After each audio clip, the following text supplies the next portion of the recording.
अगर वीडियो पसंद आए तो चैनल को सब्सक्राइब जरूर करें। अगर कोई मनुष्य हमारे साथ बुरा कर रहा है तो उसे करने दो, यह उसका कर्म है और समय उसके कर्म का फल उसे जरूर देगा।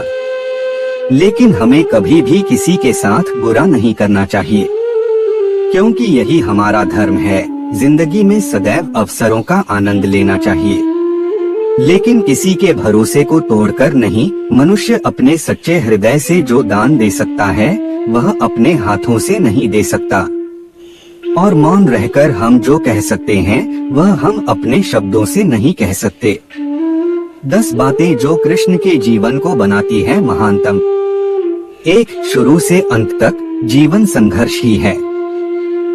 कारागृह में जन्मे कृष्ण, पैदा होते ही रात में यमुना पार कर गोकुल ले जाया गया।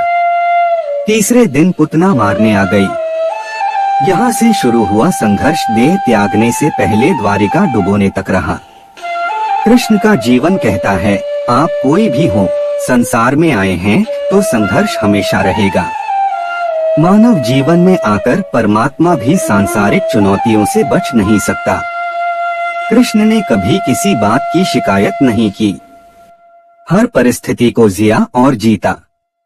कृष्ण कहते हैं, परिस्थितियों से भागो मत, उसके सामने डटकर खड़े हो जाओ, क्योंकि कर्म करना ही मानव जीवन का पहला कर्तव्य है। हम कर्मों से ही परेशानियों से जीत सकते हैं। 2. स्वस्थ शरीर से ही विजय है।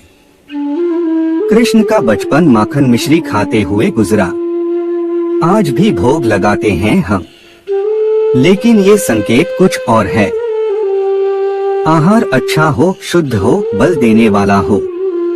बचपन में शरीर को अच्छा आहार मिलेगा तो ही इंसान युवा होकर वीर बनेगा। शरीर को स्वस्थ रखना है तो बचपन से ध्यान देने की जरूरत है। ये पेरेंटिंग के दौर से गुजर रहे युवाओं के लिए बड़ा मैसेज है। अपने बच्चों को ऐसा खाना दें जो उनको बल दे, सिर्फ स्वाद के लिए ही ना खिलाएं, तभी वे बड़े होकर स्वयं को और समाज को सही दिशा में ले जा पाएंगे। 3. पढ़ाई किताबी ना हो, रचनात्मक हो। कृष्ण ने अपनी शिक्षा मध्य प्रदेश के उज्जैन में सांदीपनी ऋषि के आश्रम में रहकर पूरी की थी। कहा जाता है 64 दिन में उन्होंने 64 कलाओं का ज्ञान हासिल कर लिया था। वैदिक ज्ञान के अलावा उन्होंने कलाएं सीखी। शिक्षा ऐसी ही होनी चाहिए जो हमारे व्यक्तित्व का रचनात्मक विकास करे। संगीत, नृत्य, युद्ध सहित 64 कलाओं कृष्ण के व्यक्तित्व का हिस्सा हैं। बच्चों में कोरा ज्ञान न भरें, उनकी रचनात्मकता को नए आयाम मिले, ऐसी शिक्षा व्यवस्था हो। 4. रिश्तों से ही जीवन है, बिना रिश्तों के कुछ नहीं। कृष्ण ने जीवन भर कभी उन लोगों का साथ नहीं छोड़ा जिनको मन से अपना माना। अर्जुन से वे युवावस्था में मिले, ऐसा महाभारत कहती है, लेकिन अर्जुन से उनका रिश्ता हमेशा मन का रहा। सुदामा हो या उद्धव, कृष्ण ने जिसे अपना मान लिया उसका साथ जीवन भर दिया। रिश्तों के लिए कृष्ण ने कई लड़ाइयाँ लड़ी और रिश्तों से ही कई लड़ाइयाँ जीती। उनका सीधा संदेश है, सांसारिक इंसान की सबसे बड़ी धरोहर रिश्ते ही हैं। अगर किसी के पास रिश्तों का थाती नहीं है तो वो इंसान संसार के लिए गैर जरूरी है। इसलिए अपने रिश्तों को दिल से जिए, दिमाग से नहीं। 5. नारी का सम्मान समाज के लिए जरूरी। राक्षस नरकासुर का आतंक था। करीब 16,100 महिलाओं को उसने अपने महल में कैद किया था। महिलाओं से बलात्कार में उसे सुख मिलता था। कृष्ण ने उसे मारा, सभी महिलाओं को मुक्त कराया, लेकिन सामाजिक कुरीतियां तब भी थीं। उन महिलाओं को अपनाने वाला कोई नहीं था। खुद उनके घर वालों ने उन्हें दूषित मानकर त्याग दिया। ऐसे में कृष्ण आगे आए, सभी 16,100 महिलाओं को अपनी पत्नी का दर्जा दिया। समाज में उन्हें सम्मान के साथ रहने के लिए स्थान दिलाया। कृष्ण ने हमेशा नारी को शक्ति बताया, उसके सम्मान के लिए तत्पर रहे। पूरी महाभारत नारी के सम्मान के लिए ही लड़ी गई। आप कृष्ण भक्त हैं तो अपने आसपास की महिलाओं का पूरा सम्मान करें। कृष्ण की कृपा पाने का ये सरलतम मार्ग है। 6 आपके मतभेद अगली पीढ़ी के लिए बाधा न बने।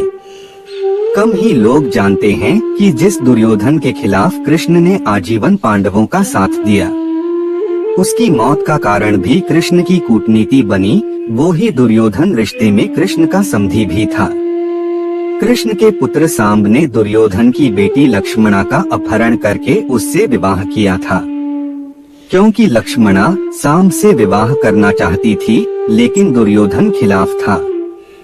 सांब को कौरवों ने बंदी भी बनाया था। तब कृष्ण ने दुर्योधन को समझाया था कि हमारे मतभेद अपनी जगह हैं, लेकिन हमारे विचार हमारे बच्चों के भविष्य में बाधा नहीं बनने चाहिए। 2 परिवारों के आपसी झगड़े में बच्चों के प्रेम की बलि न चढ़ाई जाए। कृष्ण ने लक्ष्मणा को पूरे सम्मान के साथ अपने यहाँ रखा। दुर्योधन से उनका मतभेद हमेशा रहा, लेकिन उन्होंने उसका प्रभाव कभी लक्ष्मणा और सांब की गृहस्थी पर नहीं पड़ने दिया। साथ शांति का मार्ग ही विकास का रास्ता है। कृष्ण ने महाभारत युद्ध के पहले शांति से समझौता करने के लिए पांडवों और कौरवों के बीच मध्यस्थता की। हालांकि दोनों ही पक्ष युद्ध लड़ने के लिए आतुर थे, लेकिन कृष्ण ने हमेशा चाहा कि कैसे भी युद्ध टल जाए। झगड़ों से कभी समस्याओं का समाधान नहीं होता है। शांति के मार्ग पर चलकर ही हम समाज का रचनात्मक विकास कर सकते हैं। कृष्ण ने समाज की शांति से मन की शांति तक दुनिया को ये समझाया कि कोई भी परेशानी तब तक मिट नहीं सकती जब तक वहाँ शांति ना हो, फिर चाहे वो समाज हो या हमारा खुद का मन। शांति से ही सुख मिल सकता है, साधनों से नहीं। 8 हमेशा दूरगामी परिणाम सोचें। महाभारत में जुए की घटना के बाद पांडवों को वनवास हो गया। कृष्ण ने अर्जुन को समझाया कि ये समय भविष्य के लिए तैयारी करने का है। महादेव शिव, देवराज इंद्र और दुर्गा की तपस्या करने को कहा। कृष्ण जानते थे कि दुर्योधन को कितना भी समझाया जाए, वो पांडवों को कभी उनका राज्य नहीं लौटाएगा। तब शक्ति और सामर्थ्य की जरूरत होगी। कर्ण के कुंडल कवच पांडवों की जीत में आड़े आएंगे, ये भी वे जानते थे। उन्होंने हर चीज पर बहुत दूरगामी सोच रखी। कोई भी फैसला तात्कालिक आवेश में नहीं लिया। हर चीज के लिए आने वाली पीढ़ियों तक का सोचा। यही सोच समाज का निर्माण करती है। 9 हर परिस्थिति में मन शांत और दिमाग स्थिर रहे। पांडवों के राजसूय यज्ञ में शिशुपाल कृष्ण को अपशब्द कहता रहा। छोटा भाई था, लेकिन मर्यादाएं तोड़ दी। पूरी सभा चकित थी, कुछ क्रोधित भी थे, लेकिन कृष्ण शांत थे, मुस्कुरा रहे थे। शांति दूत बनकर गए तो दुर्योधन ने अपमान किया। कृष्ण शांत रहे। अगर हमारा दिमाग स्थिर है, मन शांत है, तभी हम कोई सही निर्णय ले पाएंगे। आवेश में हमेशा हादसे होते हैं, ये कृष्ण सिखाते हैं। विपरीत परिस्थितियों में भी कभी विचलित नहीं होने का गुण कृष्ण से बेहतर कोई नहीं जानता। 10 लीडर बने, श्रेय लेने की होड़ से बचें। कृष्ण ने दुनिया भर के राजाओं को जीता था। जहां ऐसे राजाओं का राज था जो भ्रष्ट थे, जैसे जरासंध, लेकिन कभी किसी राजा का सिंहासन नहीं छीना। कृष्ण के पूरे जीवन में कभी ऐसा नहीं हुआ कि उन्होंने किसी राजा को मारकर उसका शासन खुद लिया हो। जरासंध को मारकर उसके बेटे को राजा बनाया, जो चरित्र का अच्छा था। सभी जगह ऐसे लोगों को बैठाया जो धर्म को जानते थे। कभी किंग नहीं बने, हमेशा किंगमेकर की भूमिका में रहे। महाभारत युद्ध में भी खुद हथियार नहीं उठाया, पूरा युद्ध कूटनीति से लड़ा। पांडवों को सलाह देते रहे, लेकिन जीतने का श्रेय भीम और अर्जुन को दिया। Thanks for watching.